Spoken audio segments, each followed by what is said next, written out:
Na narrativa antiga, encontramos Enoque, um homem cuja proximidade com Deus transcende o comum. Intimidade é uma palavra humilde, porém, sua simplicidade esconde profundas verdades. Ela representa mais do que a mera aproximação. É a afinidade, o companheirismo sincero, a comunhão que compartilhamos com outro ser humano. Nas páginas sagradas da Bíblia, inúmeras almas encontraram morada neste lugar de conexão íntima com o Senhor. Desde os tempos remotos da antiga aliança e mesmo antes, o Espírito Santo foi concedido livremente para capacitar as pessoas a seguirem a vontade divina. Um exemplo notável desse relacionamento profundo e íntimo é a história de Enoque. No livro de Gênesis, encontramos o registro de um homem singular. Jarede viveu 162 anos e gerou Enoque. E Jarede viveu mais 800 anos e gerou filhos e filhas. Todos os dias de Jarede totalizaram 962 anos e ele partiu desta vida. Enoque tinha 65 anos quando gerou Matusalém. Após o nascimento de Matusalém, Enoque andou com Deus durante 300 anos e gerou filhos e filhas. Sua vida se estendeu por 365 anos. Enoque caminhou com Deus e então não foi mais encontrado na terra, pois Deus o arrebatou. Gênesis capítulo 5, versículos de 18 a 24. A história de Enoque é uma demonstração de uma comunhão tão profunda com o divino que transcendeu os limites da existência terrena. Aproximar-se de Deus é uma jornada que transcende o tempo, e Enoque nos lembra que essa proximidade genuína é recompensada com o sobrenatural. As Escrituras também nos presenteiam com 2 versículos simples que lançam mais luz sobre a enigmática figura de Enoque. Pela fé, Enoque foi arrebatado para que não visse a morte, e não foi achado porque Deus o arrebatou, pois antes de ser arrebatado, obteve o testemunho de que agradara a Deus. Hebreus capítulo 11, versículo 5.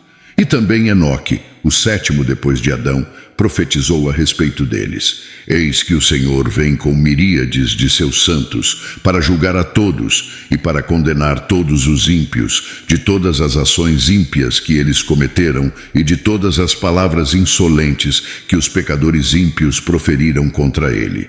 Judas, versículos 14 e 15. A narrativa da vida de Enoque, entrelaçada com sua fé inabalável, ecoa através das páginas da Bíblia.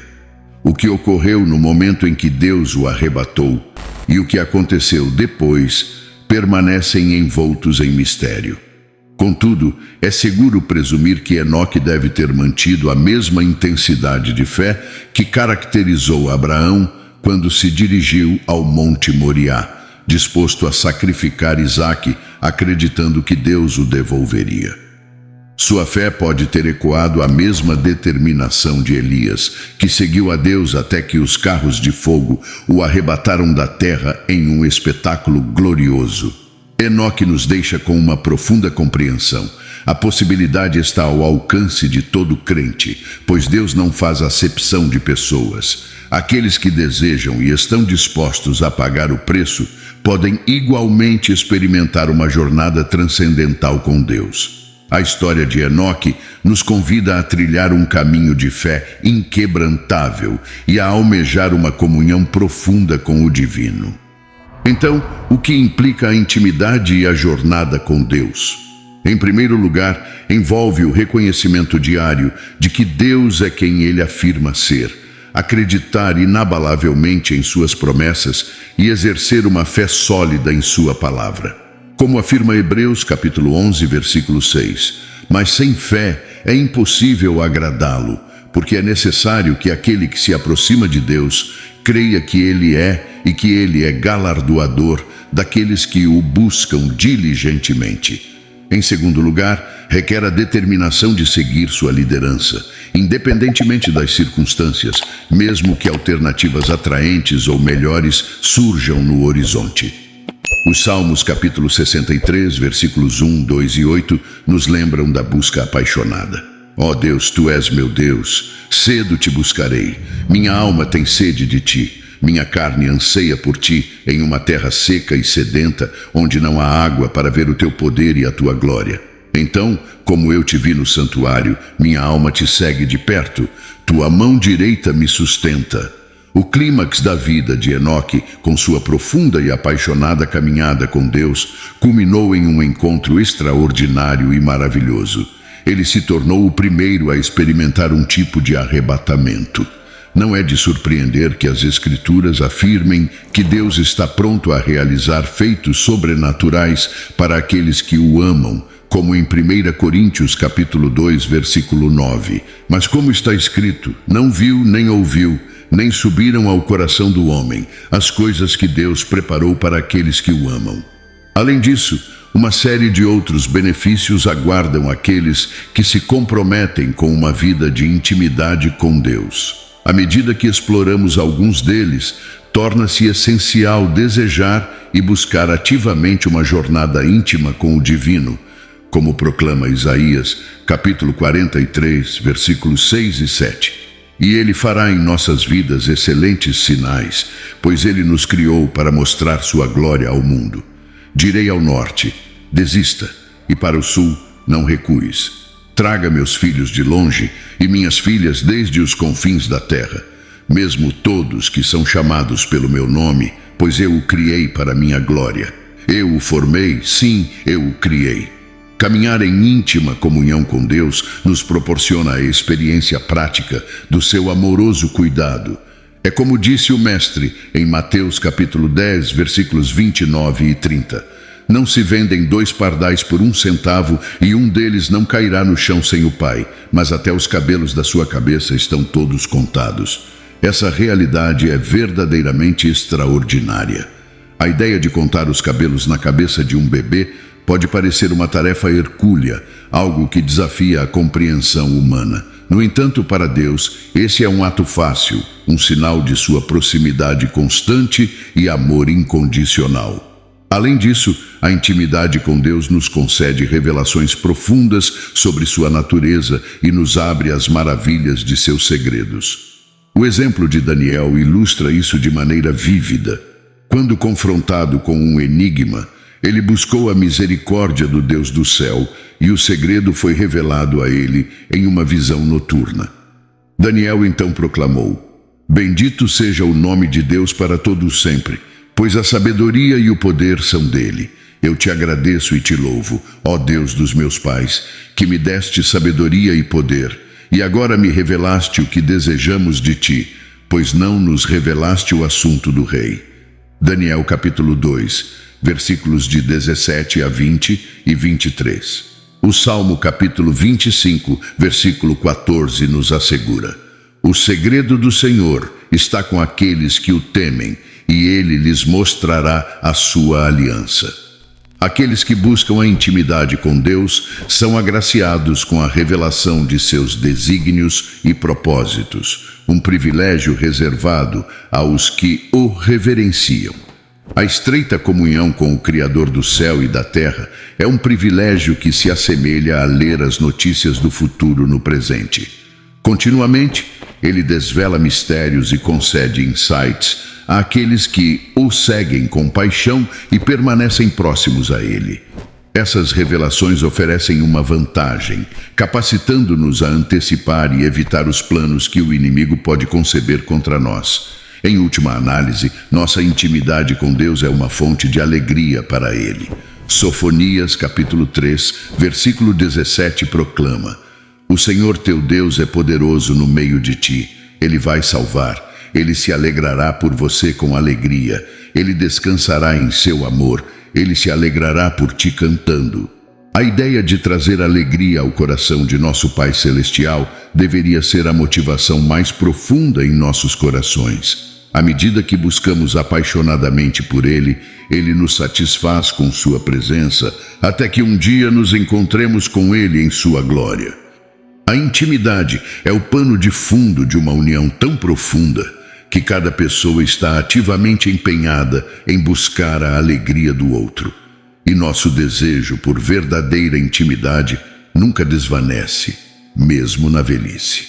Isso não é surpreendente. pois fomos criados para relacionamentos que não se limitam à superfície, mas são profundos e espiritualmente satisfatórios. Desde o início, o homem foi destinado a uma relação íntima com seu Criador, porque somos essencialmente manifestações humanas dele, formados à sua imagem e animados por seu sopro. Como descrevem as Escrituras, Deus disse: façamos o homem à nossa imagem, à nossa semelhança, e deixemos que eles tenham domínio sobre os peixes do mar, sobre as aves do céu, sobre o gado e sobre toda a terra, e sobre todo réptil que rasteja sobre a terra. Assim Deus criou o homem à sua imagem. A imagem de Deus, ele o criou. Homem e mulher, ele os criou. Gênesis, capítulo 1, versículos 26 e 27.